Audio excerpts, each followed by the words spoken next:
Hello, Cubs. Welcome back to my cozy den. We're back at the Sleeping Giant Inn in Riverwood, Skyrim, for another book reading. No singing this time though, I promise. So grab yourself a tankard of mead and pull up a bench by the fire. I hope you enjoy this series, and if you have any suggestions or requests for what to read next, then let me know in the comments below. And now today for you we have The Book of the Dragonborn by Prior Emmeline Maydreen, Order of Talos, Waynon Priory. Year 360 of the Third Era, 21st of the reign of His Majesty Pelagius IV. Most people have heard the term Dragonborn. We are of course ruled by the Dragonborn emperors. But the true meaning of the term is not commonly understood. For those of us in the Order of Talos, this is a subject near and dear to our hearts. And in this book, I will attempt to illustrate and illuminate the history and significance of those known as Dragonborn down through the ages. Most scholars agree that the term was first used in connection with the Covenant of Akatosh, when the blessed Saint Alicia was given the Amulet of Kings and the dragon fires in the Temple of the One were first lit. Akatosh, looking with pity upon the plight of men, drew precious blood from his own heart and blessed Saint Alicia with this blood of dragons, and made a covenant that so long as Alicia's generations were true to the dragon blood, Akatosh would endeavour to seal tight the gates of oblivion, and to deny the armies of the Daedra and undead to their enemies, the Daedra-loving Aelids. Those blessed by Akatosh with the dragon blood became known more simply as Dragonborn. The connection with the rulers of the empire was thus there from the beginning.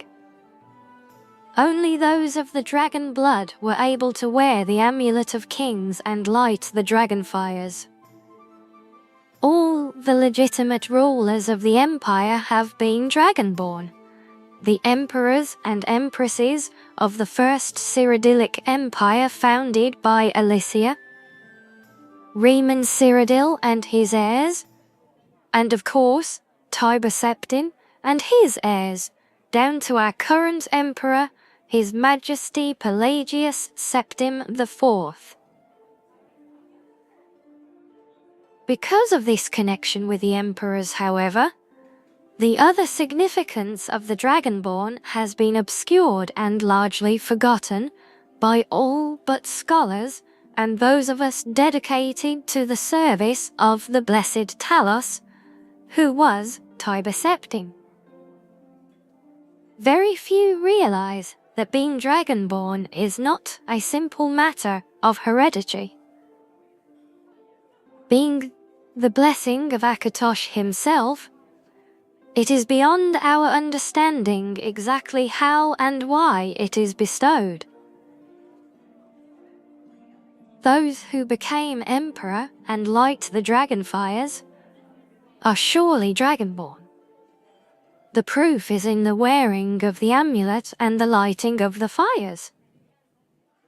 But were they Dragonborn, and thus able to do these things? Or was the doing the sign of the blessing of Akatosh descending upon them? All that we can say is that it is both and neither, a divine mystery. The line of Septims has all been Dragonborn, of course, which is one reason the simplistic notion of it being hereditary had become so commonplace.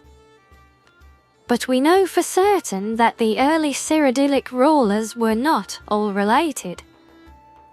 There is also no evidence that Riemann Cyrodiil was descended from Alesia. Although there are many legends that would make it so, most of them dating from the time of Riemann and likely attempt to legitimize his rule. We know that the blades, usually thought of as the emperor's bodyguards, originated in Akaviri crusades, who invaded Tamriel for obscure reasons in the late First Era. They appear to have been searching for a Dragonborn. The events at Pale Pass bear this out. And the Akaviri were the first to proclaim Riemann Cyrodiil as Dragonborn. In fact, it was the Akaviri who did the most to promote his standing as emperor, although Riemann himself never took that title in his lifetime. And of course, there is no known hereditary connection between Tiber Septim and any of the previous Dragonborn rulers of Tamriel. Whether there can be more than one Dragonborn at any time is another mystery. The emperors have done their best to dismiss this notion, but of course the imperial succession itself means that at the very least there are 2 or more potential Dragonborn at any time, the current ruler and his or her heirs. The history of the blades also hints at this.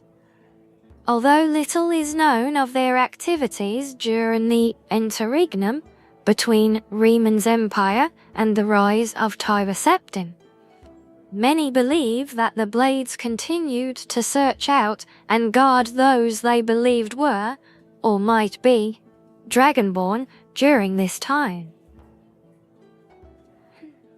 Lastly, we come to the question of the true meaning of being Dragonborn. The connection with dragons is so obvious that it has almost been forgotten. In these days when dragons are a distant memory, we forget that in the early days being Dragonborn meant having the dragon blood. Some scholars believe that was meant quite literally, although the exact significance is not known. The Nords tell tales of Dragonborn heroes who were great dragon slayers and able to steal the power of dragons they killed. Indeed, it is well known that the Akaviri sought out and killed many dragons during their invasion, and there is some evidence that this continued after they became Riemann Cyrodiil's Dragon Guard. Again, the connection to dragons, the distant predecessor to the blades of today. I leave you with what is known as the prophecy of the Dragonborn. It is often said to originate in an Elder Scroll, although it is sometimes also attributed to the ancient Akaviri. Many have attempted to decipher it, and many have also believed that its omens had been fulfilled and that the advent of the last Dragonborn was at hand. I make no claims as an interpreter of prophecy, but it does suggest that the true significance of Akatoshi's gift to mortal kind has yet to be fully understood. When misrule takes its place at the 8 corners of the world, when the brass tower walks and time is reshaped, when the thrice blessed fail and the red tower trembles, when the Dragonborn ruler loses his throne and the white tower falls, when the snow tower lies sundered, kingless, bleeding. The World Eater wakes, and the wheel turns upon the last Dragonborn. And there you have it, cubs, the buck of the Dragonborn. I hope you enjoyed it, and don't forget to like and subscribe to catch more episodes. Until next time, cubs, stay cozy.